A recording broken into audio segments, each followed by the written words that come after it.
Pessoal, estamos aqui para mais uma aula do curso do Apocalipse, né? Aula número 18. Nós vamos estudar hoje o capítulo 17 do Apocalipse, né? Estamos já quase chegando ao final do nosso curso do Apocalipse, né? São 22 os capítulos e hoje já estamos no 17. Então, só lembrando para que vocês que não são inscritos, se inscrevam no canal, compartilhem e divulguem a Central das Escrituras e os cursos que lá são ministrados, ok?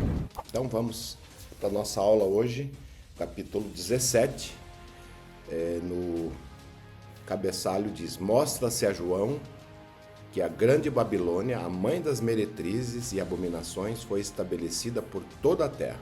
Então esse é o tópico desse capítulo, falando sobre a mãe das meretrizes. Por que a mãe das meretrizes? Porque para o Senhor, quando as pessoas se desviam do Deus verdadeiro, é como se elas abandonassem o esposo e se tornasse, vamos dizer assim, estivesse com outros homens. Então, por isso ela é chamada de meretriz, porque ela abandonou a verdadeira adoração ao Deus de Israel e se juntou à grande Babilônia, ok?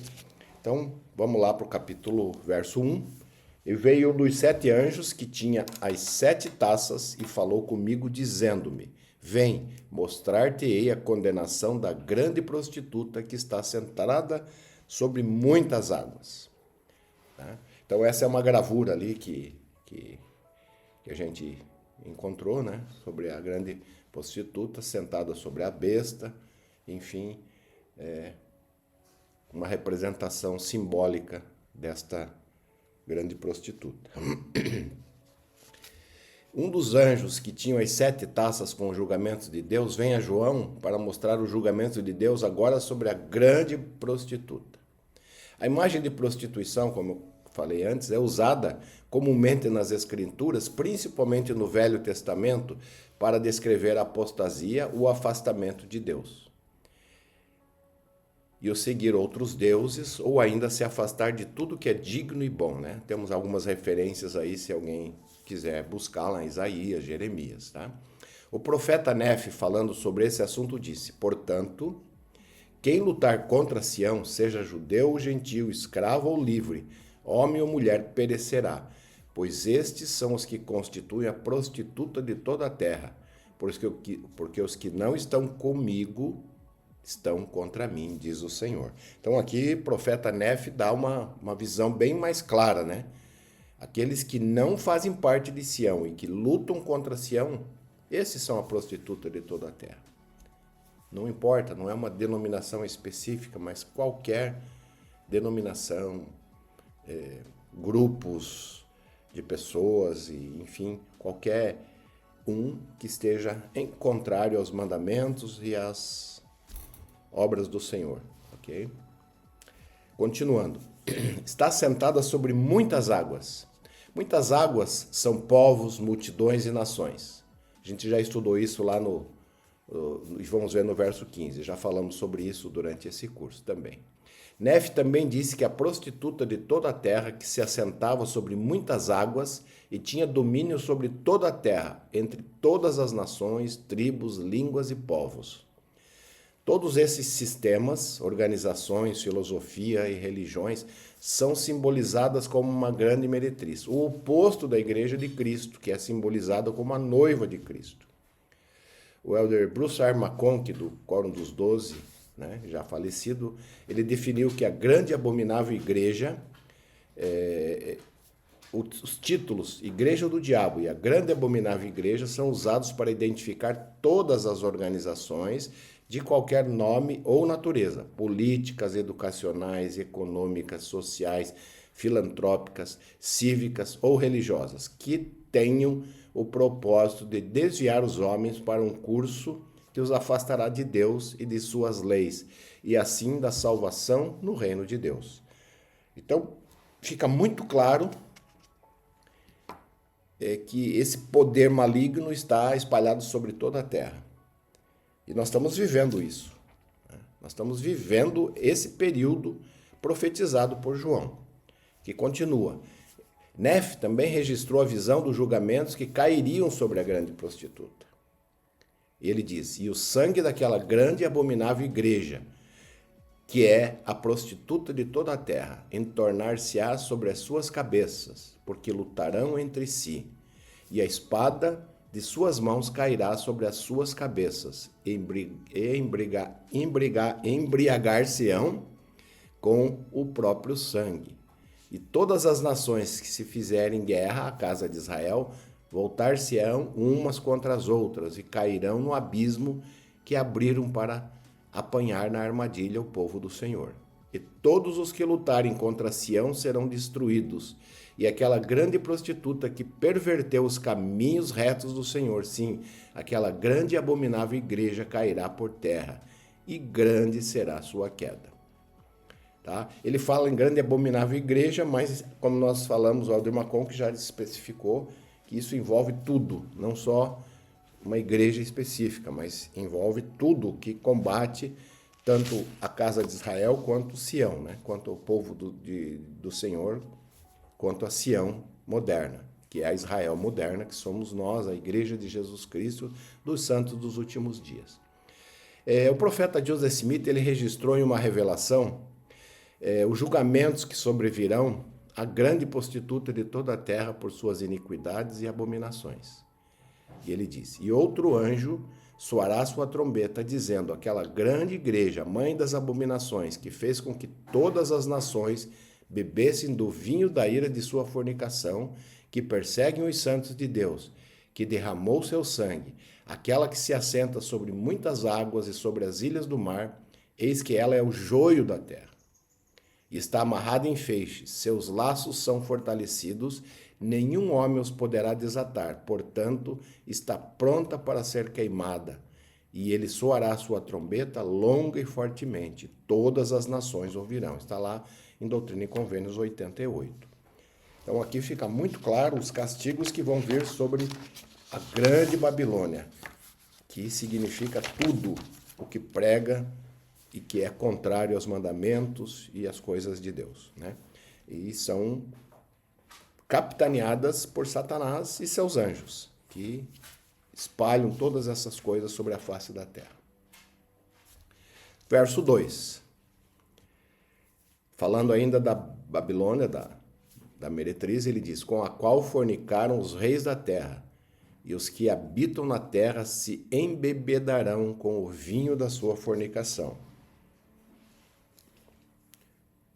No sentido espiritual, fornicação é o mesmo que se contaminar com outros deuses, seguir deuses falsos ao invés de seguir o Deus verdadeiro. Também um símbolo de apostasia. Podemos fazer uma distinção entre fornicação e adultério. Fornicação é um pecado cometido por solteiros, e adultério quando se quebra o convênio do casamento. Então, no sentido espiritual agora, aqueles que fazem um convênio com o Senhor através do batismo, num sentido espiritual, se casam com o Salvador, pois fazem o convênio de tomar sobre si o nome de Cristo. Assim como quando nós casamos, tomamos sobre nós o nome do nosso esposo ou da nossa esposa. Quando a pessoa que fez o convênio se afasta do Salvador para seguir outros deuses, é considerada espiritualmente adúltera. Este é o caso quando Israel se afastava do Senhor, ela era chamada de adúltera.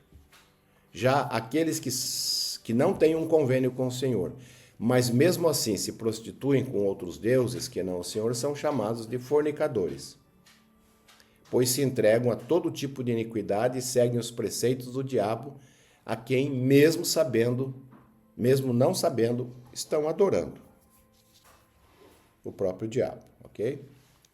O Elder Bruce Macon, que ensinou que em maior ou menor grau, conforme o caso, todos os governos da terra estão em conluio com a grande prostituta. Com a grande prostituta nesses itens.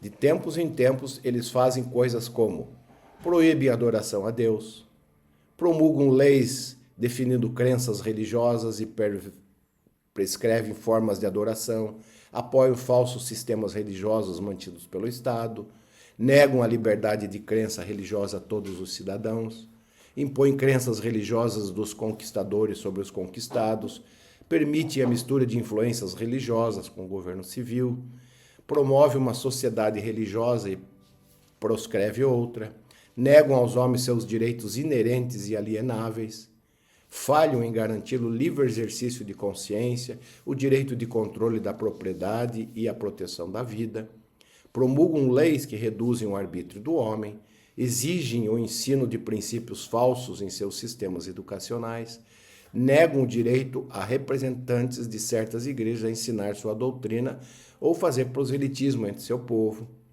falham em punir crime e proteger os direitos de seus cidadãos, particularmente os grupos minoritários e impopulares. Isso é o de Macon que falou, está registrado lá no livro do comentário do Novo Testamento. Interessante, né? Se nós olharmos isso, irmãos, vivemos isso no mundo em menor ou maior grau, em todos os lugares do mundo, vivemos essas situações, ou pelo menos algumas delas. Esse se embebedo com o vinho de sua fornicação. O embebedar-se aqui significa apostatar da verdade.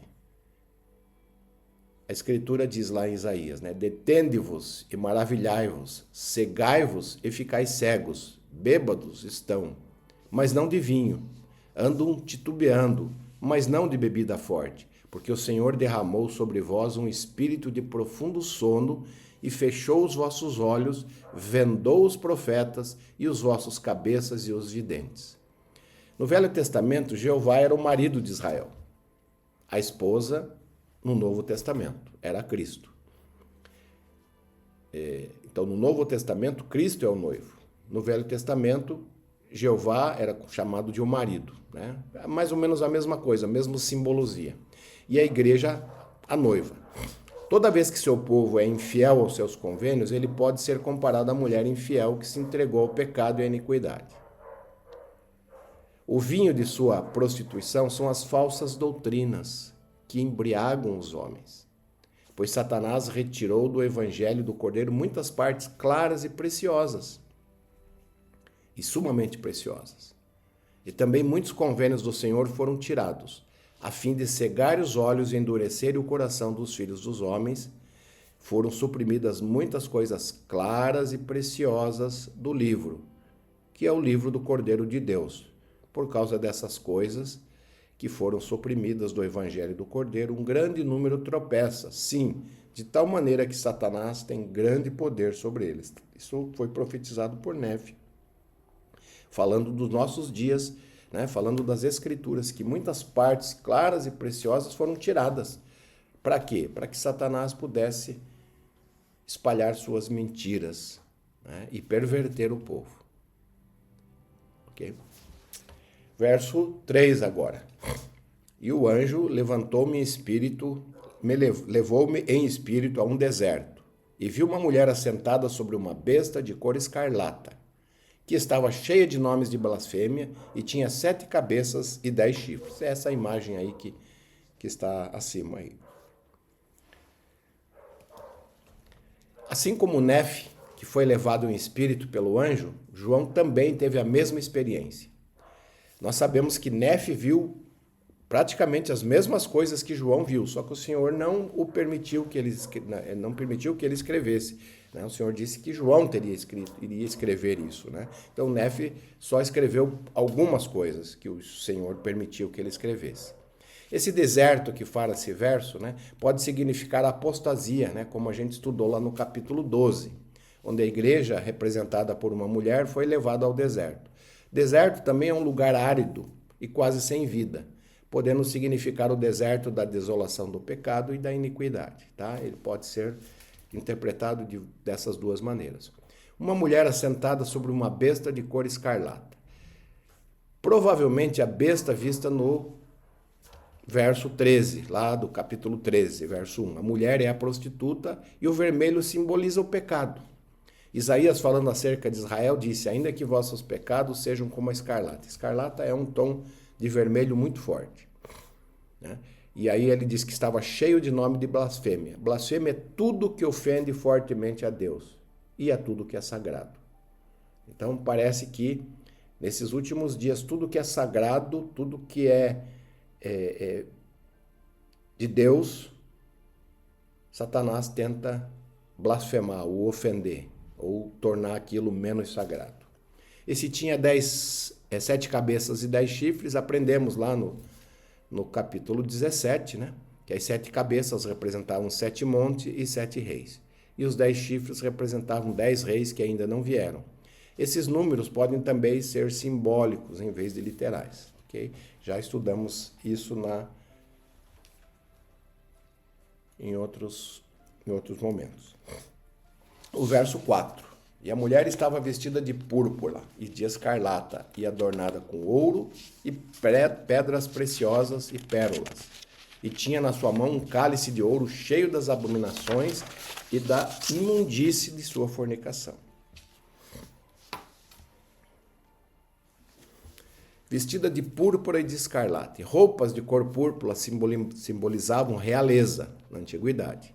E roupas escarlates simbolizavam riqueza, nobreza. Então, essas vestes da mulher podem significar uma posição de nobreza, riqueza e poder no mundo, como nas palavras que a gente vê na sequência do verso. Que ela estava adornada de ouro, pedras preciosas e pérolas, mostrando o real interesse da mulher, ou seja, riquezas, poder do mundo. Lembra, a mulher é a grande Babilônia, é o grande poder que está por trás, Satanás estando por trás desse grande poder para desviar as pessoas do Salvador Jesus Cristo. Nefe declarou que eu vi também ouro e prata e sedas e escarlatas e linho finamente tecido e toda espécie de vestimentas preciosas. E vi muitas meretrizes e falou-me o anjo dizendo, eis que o ouro, a prata e as sedas e as escarlatas e o linho finamente tecido e as vestimentas preciosas e as meretrizes são os desejos dessa grande e abominável igreja. Então, esse é a essência deste verso. A Escritura ainda diz que ela tinha um cálice de ouro cheio de abominações e da imundície de sua fornicação. Como esta mulher representa a grande prostituta que corrompe a verdadeira adoração a Deus, esta taça cheia representa todo o mal que ela provocou com suas falsas filosofias, falsos sistemas de adoração e tudo que afasta as pessoas da verdadeira adoração a Deus e ao Cordeiro. A taça cheia também representa que as iniquidades e abominações chegaram ao seu limite máximo. Tá? Lembra que esse capítulo fala dos castigos que vêm sobre essa grande Babilônia, essa grande meretriz. Então, esse cálice cheio representa que está transbordando. E aí somente vem a justiça. Não tem mais misericórdia, não tem mais chance de arrependimento. Somente a justiça para reparar tudo isso. Aí estamos muito próximo desse período. Verso 5 agora. E na sua testa, escrito o nome Mistério, a grande Babilônia, a mãe das meretrizes e abominações da terra. Eu não sei exatamente o porquê João usou sempre o símbolo de uma meretriz, né? Mas podemos entender isso como o afastamento do esposo, que é Cristo, né? Tudo que afasta do Salvador Jesus Cristo é um tipo de pecado de adultério ou de fornicação, como a gente já estudou.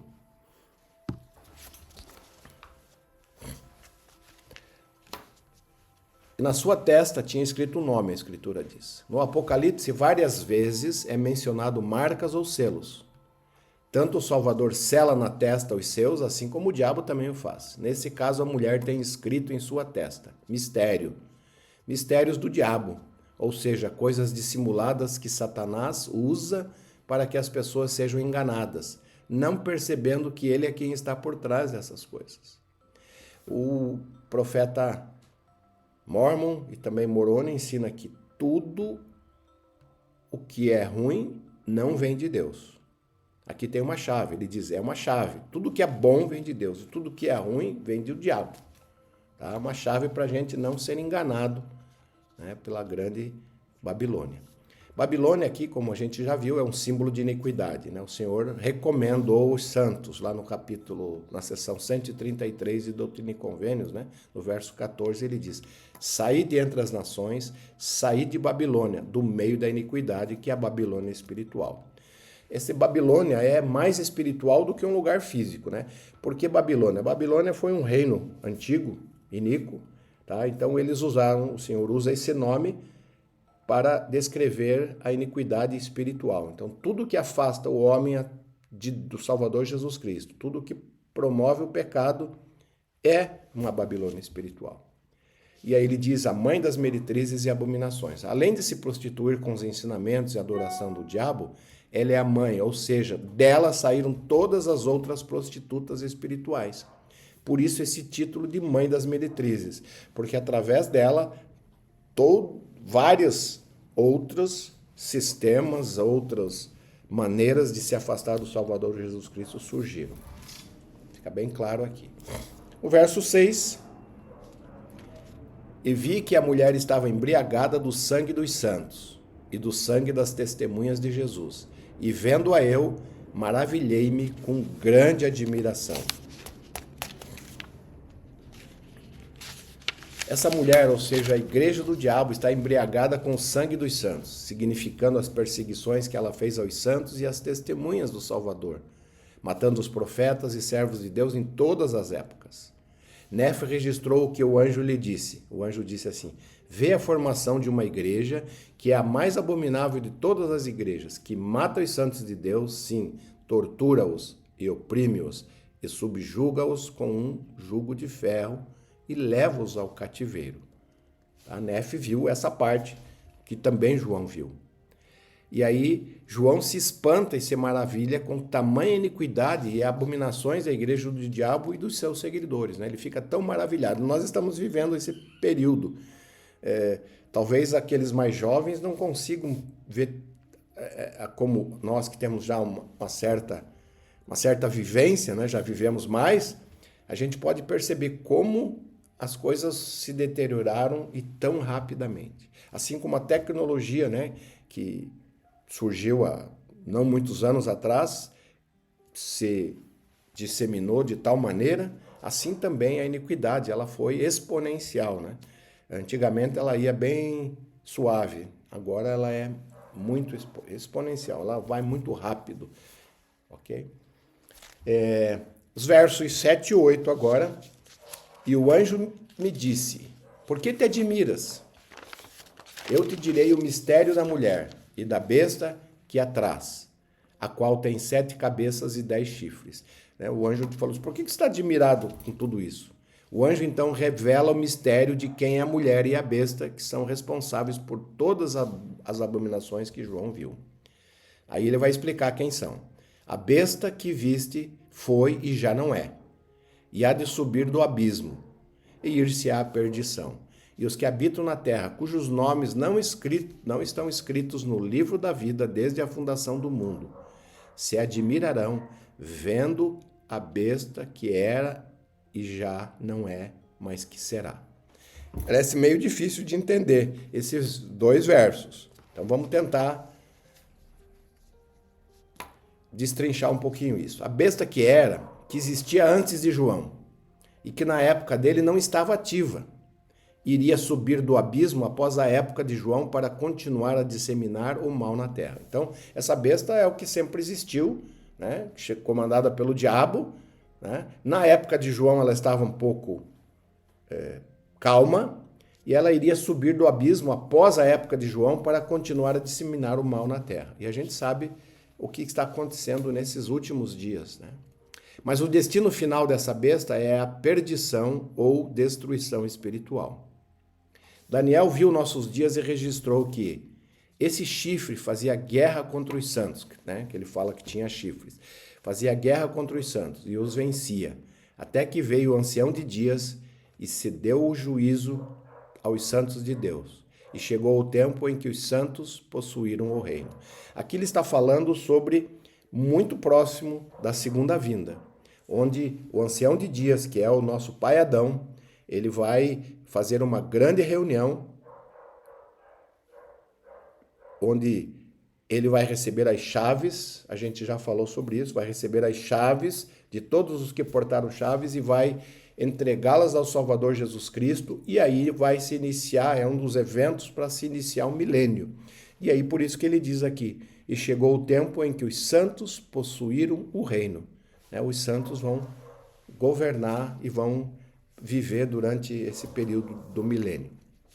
Este ataque aos santos se seguirá até o princípio do milênio, quando Adão entregará essas chaves ao Salvador, que reinará na terra por 1000 anos. O Salvador vai ser o rei desta terra pelos 1000 anos durante o milênio. Fica claro aqui, quando ele fala desde a fundação do mundo, vale a pena repetir o que ele disse aqui.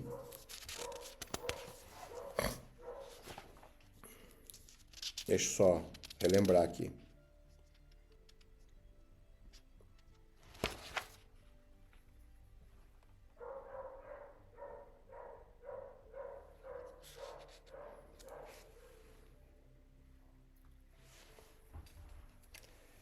No verso 8 lá, a besta que viste foi e já não é, e há de subir do abismo e ir-se-á à perdição. E os que habitam na terra, cujos nomes não estão escritos no livro da vida desde a fundação do mundo. Esse princípio aqui é muito importante.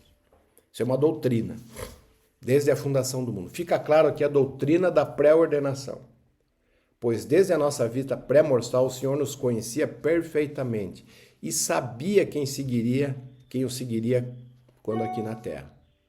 É uma doutrina que não é muito fácil de entender, nós não vamos tentar, vou recomendar que os irmãos possam estudar mais ela, mais a fundo, mas o Senhor disse lá em Doutrina e Convênios, pois os meus eleitos ouvem a minha voz e não endurecem o coração.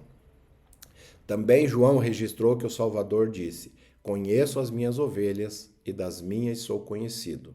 E Pedro também afirmou que os santos foram eleitos segundo a presciência de Deus, quer dizer, foram eleitos de acordo com o conhecimento prévio do Pai Celestial.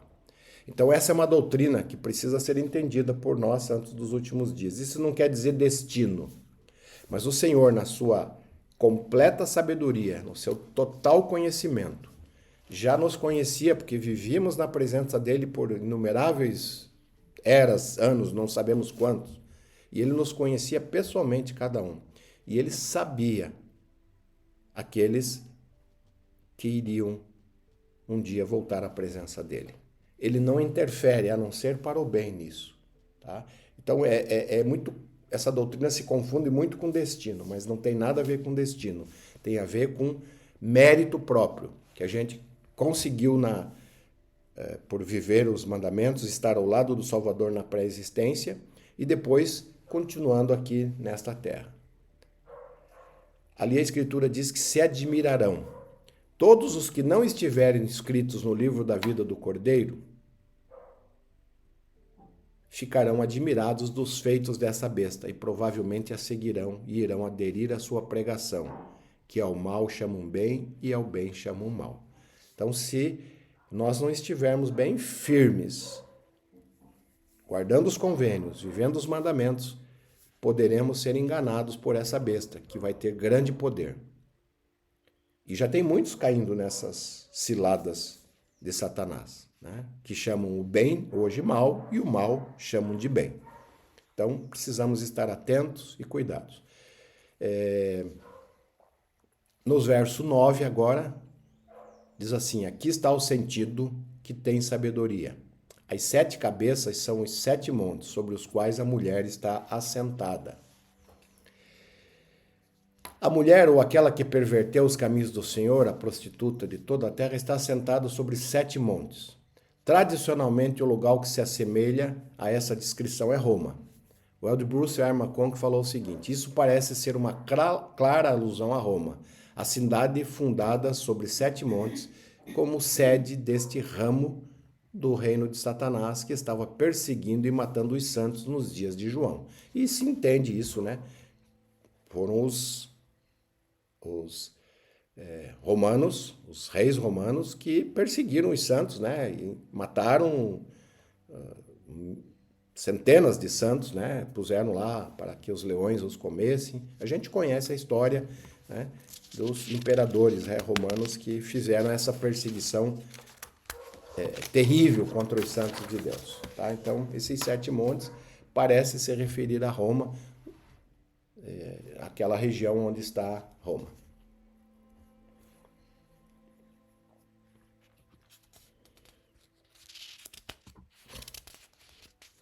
E ele diz ali, são também 7 reis, 5 já caíram e um existe, outro ainda não veio, e quando vier convém que dure um pouco tempo. O número 7 representa perfeição ou totalidade. Então esses 7 reis podem representar todos os reis da terra ou aqueles que governam e têm poder. E são influenciados por Satanás para propagar sua doutrina maligna. Doutrinas que visam destruir tudo que é bom e sagrado. Uma coisa importante a relembrar é que, na época de João, o sistema era tudo reinados, né? Inclusive Israel viveu por muito tempo sobre o domínio dos reis. Então, para ele, todo governante era um tipo de rei.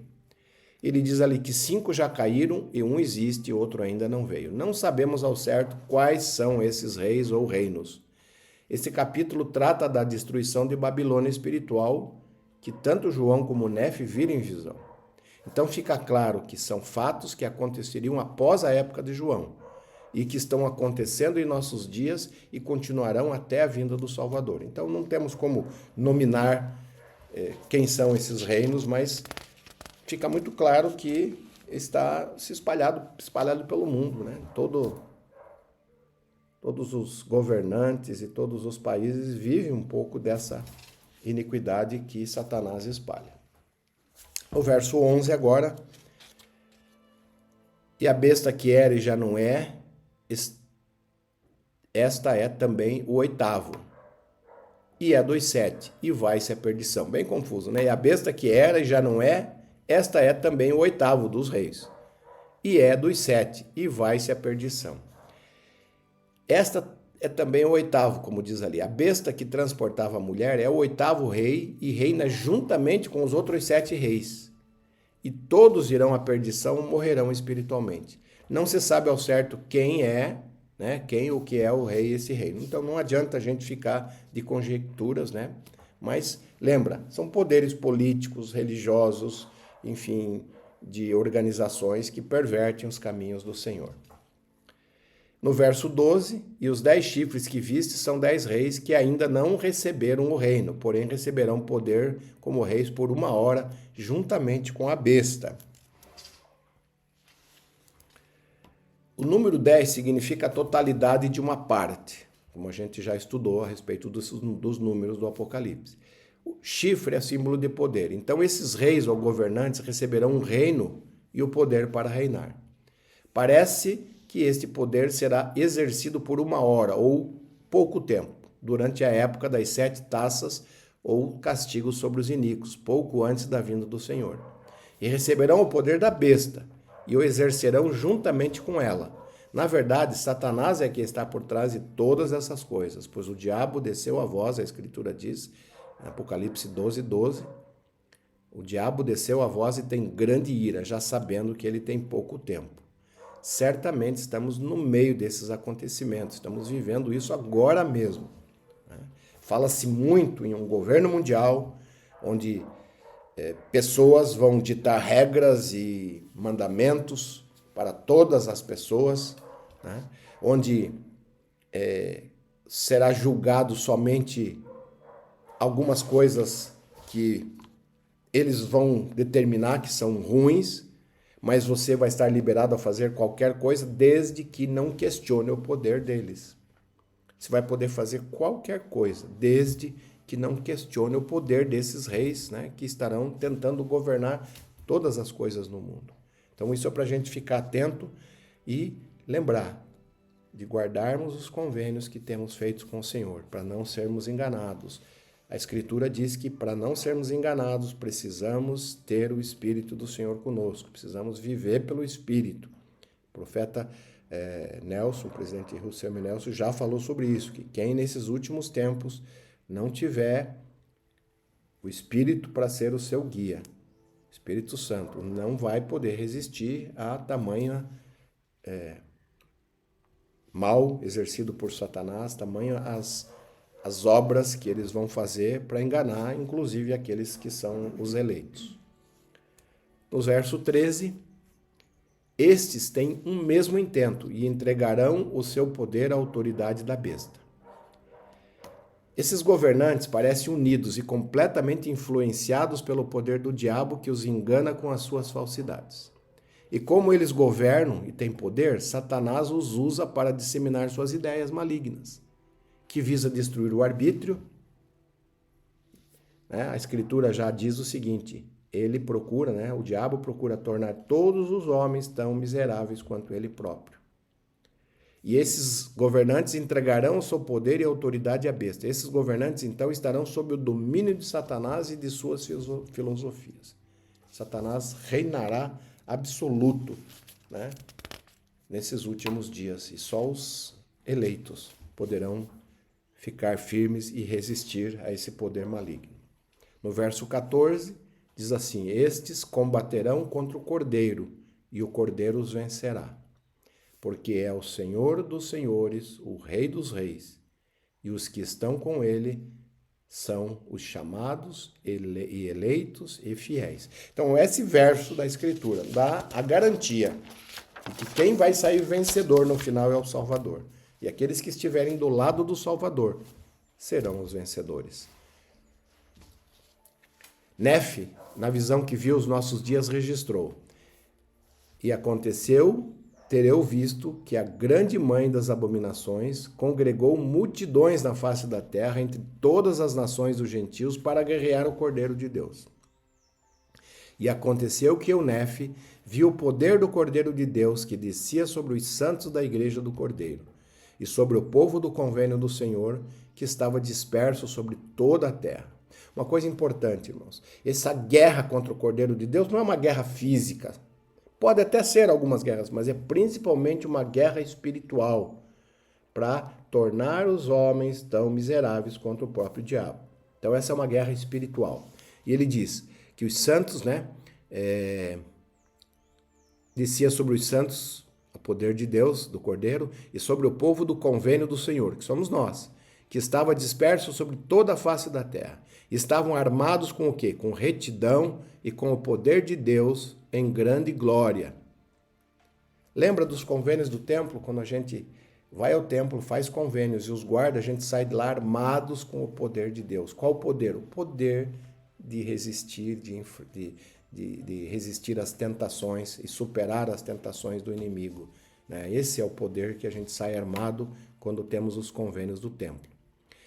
E aconteceu ter visto que a ira de Deus se havia derramado sobre aquela grande e abominável igreja, de modo que havia guerras e rumores de guerra entre todas as nações e tribos da terra.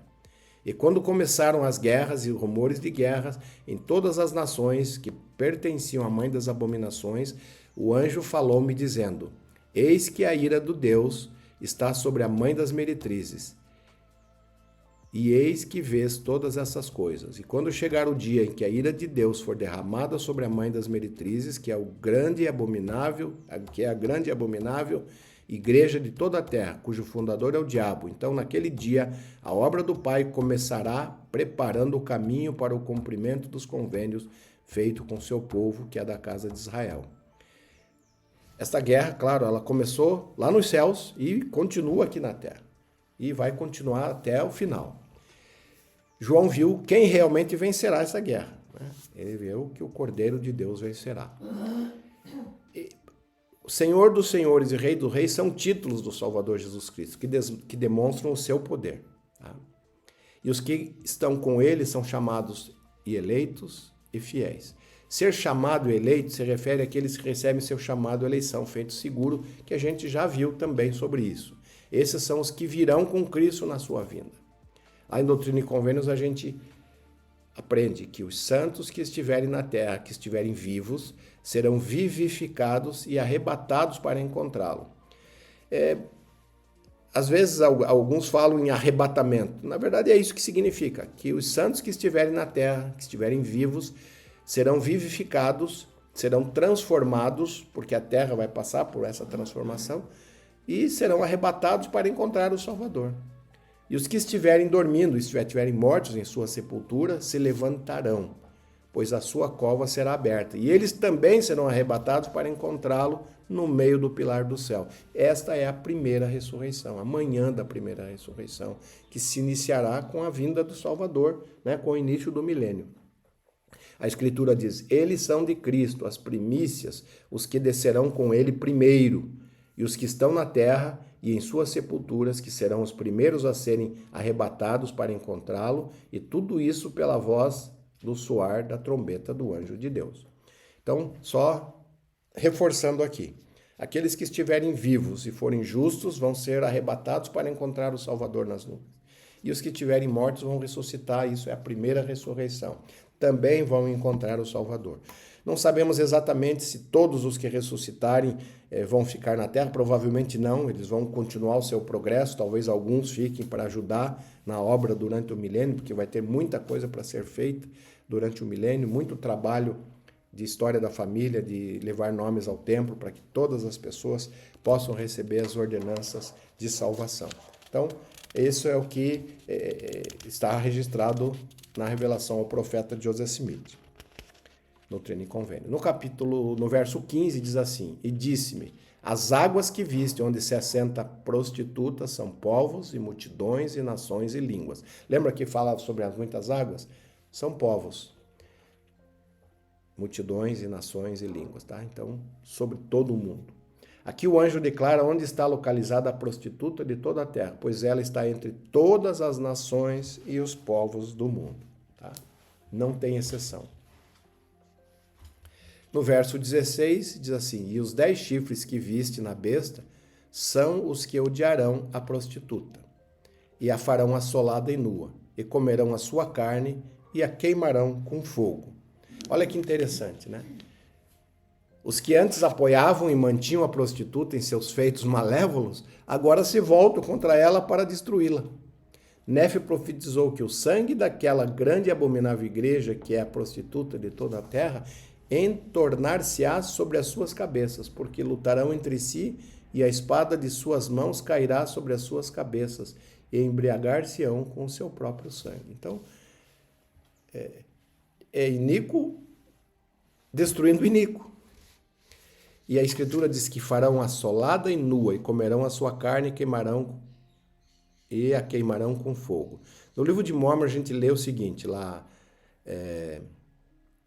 em Mormon, mas eis que o julgamento de Deus sobrevirão aos iníquos. E é pelos iníquos que são os iníquos punidos. Olha que interessante. Porque são os iníquos que incitam o coração dos filhos dos homens ao derramamento de sangue. Então, é os iníquos que vão punir os iníquos. E Alma também ensina que assim vemos o fim daquele que perverte os caminhos do Senhor, e assim vemos também que o diabo não amparará seus filhos no último dia, mas arrasta-os rapidamente para o inferno. Alma 30:60. Enquanto o Salvador Jesus Cristo está sempre com a mão estendida, Satanás também está com a mão, só que para empurrar, né? Para empurrar para o abismo. Então, os iníquos serão decididos pelos iníquos. Não que estes reis, né, os chifres, tenham se tornado justos ao atacar a prostituta, mas procuram seus próprios objetivos egoístas e procuram destruir tudo o que compete com eles. É muito interessante estudar as profecias, né, de Ezequiel sobre Samaria, né, que era a capital do reino de Israel, e de Jerusalém, que era a capital do reino de Judá, que se prostituíram ante outros deuses, e as suas semelhanças como a Babilônia dos últimos dias vista por João. É muito similar, está lá em Ezequiel 23, né? Quando os reinos, né, de Judá e o reino de Israel, o reino de Judá era Judá e Benjamim, e as outras 10 tribos era composto do reino de Israel. E ele fala que eles se afastaram, se prostituíram entre outros deuses, né? E Ezequiel fala sobre isso. Então, no final, irmãos, todos os iníquos serão queimados por ocasião da vinda do Salvador. Então, lembra, iníquo vai destruir os iníquos. Nos versos 17, lemos, porque Deus lhe pôs no coração que cumpram o seu intento, e que tenham um mesmo intento, e que deem à besta o seu reino até que se cumpra as palavras de Deus. Não sabemos quais os propósitos do Senhor por agora, mas ele de alguma forma que não conhecemos e provavelmente não será conhecida desses governantes, serão usados pelo Senhor para cumprir os seus propósitos. Isaías bem disse que, porque assim como os céus são mais altos do que a terra, assim são os meus caminhos mais altos do que os vossos caminhos, e os meus pensamentos mais altos que os vossos pensamentos. O Salvador vai usar a inteligência, o conhecimento perfeito dele, né, para cumprir com os propósitos do Senhor, mesmo usando às vezes esses iníquos. A Escritura diz até que se cumpram as palavras de Deus. E por esta razão ele cumpre as palavras que proferiu e não mente, né?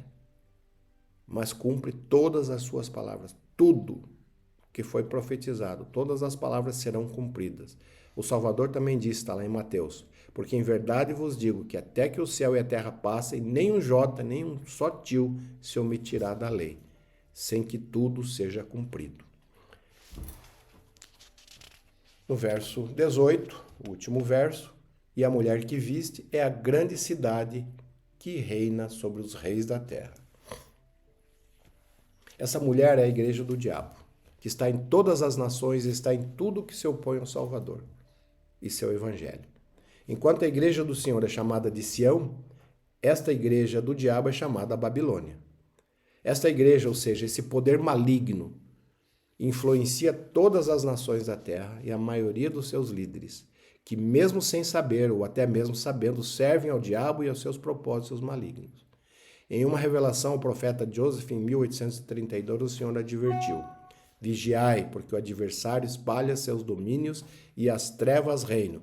1832. Quantos anos atrás? Quase 200. 193 anos, mais ou menos, ou um pouco mais. 193 anos até o ano 2023. E com certeza essas trevas são ainda mais espessas e abrangentes. Então precisamos estar atentos para que não caiamos, não deixemos de se tornar os eleitos de Deus. E por isso precisamos estar atentos e vigilantes. E lembrar, a chave é: tudo que é bom vem de Deus e tudo que é mal vem do diabo. O mal nunca vai se tornar bem e o bem nunca vai se tornar mal. Mesmo que os homens mudem as leis, mudem os conceitos, ainda assim Deus é o mesmo ontem, hoje e sempre. E o mal sempre será mal. Nesse capítulo vimos alguns símbolos. A grande prostituta, a igreja do diabo. Muitas águas, povos, pessoas, nações.